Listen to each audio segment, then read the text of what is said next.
Slušaj pravilo, listen and see.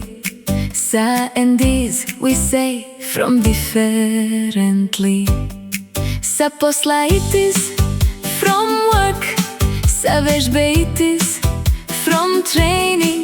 Sa Zlatibora it is from Zlatibor. Sa Ade it is from Ada.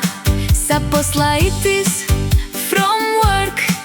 Sa vežbe it is from training. Sa Zlatibora it is from Zlatibor. Sa Ade it is from Ada. Sa posla, sa vežbe, sa Zlatibora, sa Ade. Sa posla, sa vežbe, sa Zlatibora, sa Ade. Iz Srbije it is from Serbia. Iz Beograda it is from Belgrade. Iz škole it is from school. Iz teatra it is from theater. Iz Srbije it is from Serbia. Iz Beograda it is from Belgrade. Iz škole it is from school. Iz teatra it is from theater.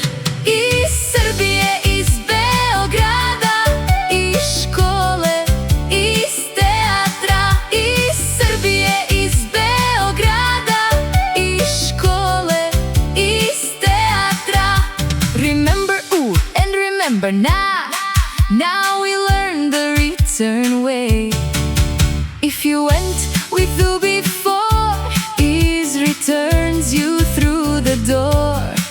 If you went with now that's true, then Sai's coming back with you. U Srbiju, iz Srbije, u školu, iz škole, na posao, sa posla, na Zlatibor, sa Zlatibora.